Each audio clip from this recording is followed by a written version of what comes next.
আসসালামু আলাইকুম ওয়ারাহমাতুল্লাহ। News BD 30-এ আপনাদের শুভেচ্ছা ও স্বাগত জানিয়ে শুরু করছি। এই মুহূর্তে রাজনৈতিক দল হিসেবে আলোচনায় আছে বাংলাদেশ জামাতে ইসলামী। গুরুত্ব পাচ্ছে দলটির আমির ডাক্তার শফিকুর রহমান। দেশের আগামী দিনগুলো নিয়ে কি বলছেন তিনি? নির্বাচনের রোডম্যাপে দেশকে তুলে আনতে কত সময় দেবে তার দল?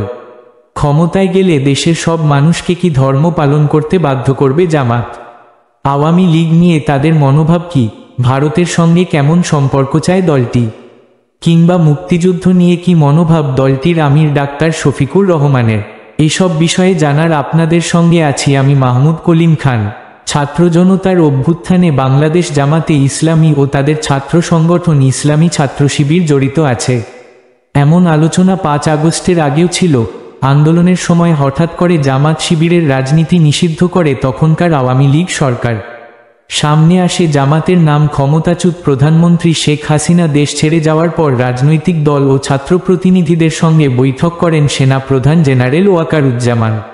জাতির উদ্দেশ্যে দেয়া ভাষণে এই বৈঠকের বিষয়টিও উচ্চারিত হয়। সব দলের আগে জামাতের নাম উচ্চারণ করেন সেনাপ্রধান। এরপর জামাতের আমির নানা কর্মসূচিতে নিজের ও দলের চিন্তাভাবনার জানান দিয়ে আলোচনায় থাকেন। দীর্ঘদিনের জোটসঙ্গী বিএনপির সঙ্গে এক পশলা পাল্টাপাল্টি বক্তব্য দিয়ে জামাত আলোচিত হয় নতুন করে দল হিসেবে আওয়ামী লীগের নিপীড়নকে ক্ষমা করা, কিন্তু ব্যক্তিগত অপরাধকে আইন দিয়ে মোকাবেলা করার ঘোষণা দিয়েও তিনি আলোচনায় আছেন।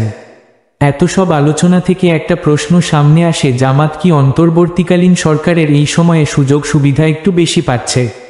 কি বলছেন দলটির আমির ডাক্তার শফিকুর রহমান? আমাদের কি ফেভার করছে? আমরা কোন জায়গায় অবৈধ থাবা বিস্তার করছি আর সরকার আমাদেরকে বলছে ঠিক আছে আপনারা থাকেন এরকম কোথাও? দেখেছেন তো ফেভারটা কোথায় পেলাম আমরা? আমাদেরকে অবৈধ একমাত্র দল যাদেরকে নিষিদ্ধ করা হয়েছিল এই আন্দোলনের কারণে, অন্য কোন কারণ নাই, সেই দল তার অধিকার ফিরে পেয়েছে। এর নাম কি ফেভারিজম? এটা তো আমার রাইট ফিরে পাওয়া, বরঞ্চ আমরা ফিরে পেয়েছি। আমি বলবো কয়েকদিন সময় লাগলো কেন, এটা তো প্রথম 1 সপ্তাহের ভিতরে আমরা এই ফয়সালা পাওয়ার আমাদের অধিকার ছিল। এখানে দেরি হয়েছে আমাদেরকে ফিরে দিতে। জামাতের আমির ডাক্তার শফিকুর রহমান অভিযোগ করেছেন অন্তর্বর্তী সরকারের সময়ও প্রশাসনের স্বৈরাচারের দোসরা বসে আছে এবং তারা দেশের বিরুদ্ধে নানা ষড়যন্ত্র করছে। তিনি বলেন শেখ হাসিনা সরকার গত 15 বছরে প্রশাসনসহ সব প্রতিষ্ঠান ধ্বংস করে দিয়েছে। এই ঘটনাকে বড়ই দুর্ভাগ্য হিসেবে অভিহিত করেছেন ডাক্তার শফিকুর রহমান। আমাদের নেতৃবৃন্দকে এক এক করে খুন করা হয়েছে বিচারের নামে প্রাশন করে, এবং সেই সংখ্যাটা গা শিউরে ওঠার মতো। একটা সংগঠনের ক্রমিক 1 থেকে 11 নেতৃবৃন্দকে দুনিয়া থেকে বিদায় করা হয়েছে। কাউকে দেওয়া হয়েছে ফাঁসি আর কাউকে জেলের ভিতরে অন্যভাবে হত্যা করা হয়েছে।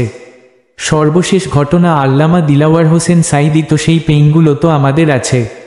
গত সরকারকে যারা অপকর্মে সহায়তা করেছে অন্ধভাবে এবং নিজেরাও অপকর্মে সামিল ছিল, সেই লোকগুলো এখনো বিভিন্ন পদে বসে আছে এবং নতুন করে তাদেরকে আবার কোথাও কোথাও পদায়ন করা হচ্ছে। এটা উদ্বেগের জায়গা। এটা অবশ্যই এই অন্তর্বর্তীকালীন সরকারকে বুঝতে হবে। জনগণ কিন্তু এটা ভালোভাবে নিচ্ছে না। অন্তর্বর্তীকালীন সরকারকে রাষ্ট্র সংস্কার ও নির্বাচনের জন্য যৌক্তিক সময় দিতে চায় জামাত। আবার জামাতের একজন নায়েবে আমির দলের জনসভায় দেয়া বক্তব্যে বলেছেন তারা এই সরকারকে 1 বছর সময় দিতে চায়। এখন প্রশ্ন হলো, জামাত আসলে নির্বাচনের জন্য এই সরকারকে ঠিক কতদিন সময় দিতে চায়? কতদিন বা কত বছরকে তারা যৌক্তিক সময় বলবে? কি বলছেন জামাতের আমির ডাক্তার শফিকুর রহমান? যে সংস্কারগুলো করলে একটা সুষ্ঠু নির্বাচন হবে, সেই সংস্কার করার জন্য যেটুকু সময় দরকার ন্যূনতম সময় তাদের নেওয়া উচিতের বাইরে নয়। বলেছি যে বছরের পর বছর নয়। এটা যৌক্তিক সময় বলতে আপনারা পেয়ে যাবেন, আমাদের সুস্পষ্ট বক্তব্য পেয়ে যাবেন। বেশি অপেক্ষা করতে হবে না ইনশাআল্লাহ। তবে এটা পরিষ্কার জামাত এখনই জোটবদ্ধ রাজনীতি নিয়ে ভাবছে না। জামাত বলছে এখন মানুষের পাশে থাকতে চায়। দলটি জোট নিয়ে পরেও ভাবা যাবে, কিন্তু কেউ যদি নতুন দল করতে চায় তাহলে কি করবে জামাত? নতুন রাজনৈতিক দল গঠন প্রসঙ্গে জামাতের আমিরের দাবি, এ সরকারের কেউ রাজনৈতিক দল গঠন করতে চাইলে ছাড়তে হবে পথ খোঁজ। যারা দল নিরপেক্ষ এই অন্তর্বর্তীকালীন সরকারে আছেন তারাই যদি আবার রাজনীতি করার জন্য মাঠে নামেন, দল গঠন করার জন্য নামেন, তাইলে তো তারা নিরপেক্ষ থাকবেন না। তাদের নিরপেক্ষতা নিয়ে উদ্বেগ তৈরি হবে। এটা একটু স্বাভাবিক, এটা তো আমরা চাই না। তারা যদি দল করতেই হয় তাইলে তারা এখান থেকে বিদায় নেওয়া তাদের জন্য উত্তম এবং সম্মানজনক।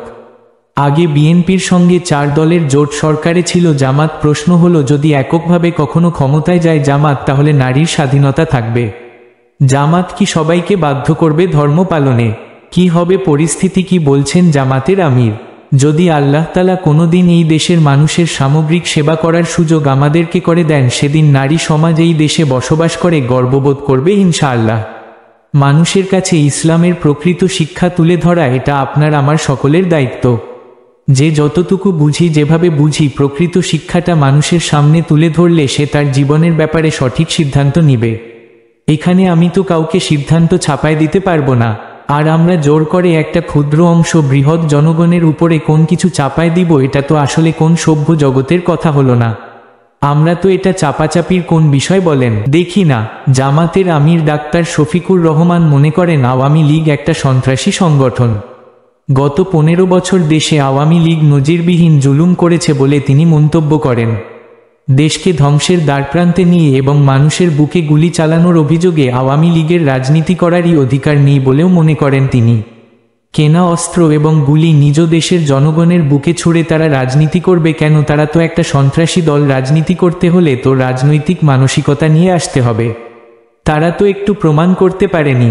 তবে ভারত চাইলে তাদের সাথে আলোচনা হতে পারে জানিয়ে জামাতের আমির বলছেন, তা হবে দেশের স্বার্থ রক্ষা নিয়ে। ভারতের বিরোধী তো আমরা নই।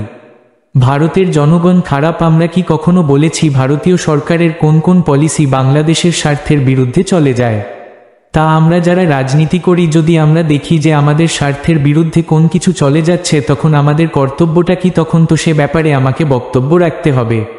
এই বক্তব্য রাখা তো কোন অপরাধ না। এটাই তো আমার রাজনীতি। বিভিন্ন সময় দেখা যায় ভারত বর্জন, ভারতের পণ্য বয়কট, এটা আমরা কখনো বলিনি। কারণ পণ্য বর্জন করা এটা আসলে এই জগতে অসম্ভব। কারণ এখন একটা গ্লোবাল ভিলেজ, সবাই সবার সাথে ইন্টারকানেক্টেড। তো সেটা মানুষের ক্ষোভের জায়গা থেকে অনেক সময় আসে, কষ্টের জায়গা থেকে আসে। শেষ করার আগে আপনাদের জানাবো 1971 সালে মুক্তিযুদ্ধে জামাতের ভূমিকা নিয়ে দলটির আলোচিত আমির ডাক্তার শফিকুর রহমানের মূল্যায়ন। তিনি মনে করেন তার দল ভুলের ঊর্ধ্বে নয়। মুক্তিযুদ্ধে কোন ইসলামী দল অংশগ্রহণ করতে পারেনি। ভারত এটাকে ইতিবাচক দৃষ্টিতে নেয়নি।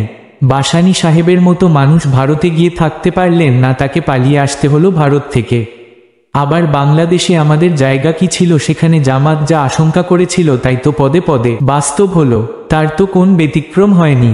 তারপরে কি আমি বলবো যে জামাতে ইসলামীর ব্যক্তিরা ভুলের ঊর্ধ্বে ছিলেন বা জামাত ভুলের ঊর্ধ্বে ছিল?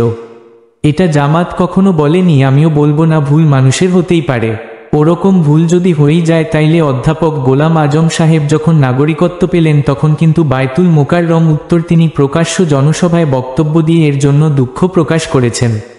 তার দুঃখ প্রকাশের মধ্যেই ক্ষমা চাওয়া ছিল। তিনি তখন আমির ছিলেন, মুক্তিযুদ্ধের সময় তিনি তখন দায়িত্বে ছিলেন। এই দলের তার চাইতে বড় বক্তব্য কি আমারটা হবে নাকি? সব তো শুনলেন। এই সময় দল হিসেবে বাংলাদেশ জামাতে ইসলামীর ভূমিকাকে আপনি কিভাবে মূল্যায়ন করবেন? আপনার ভাবনা জানান কমেন্টে। আল্লাহ হাফেজ।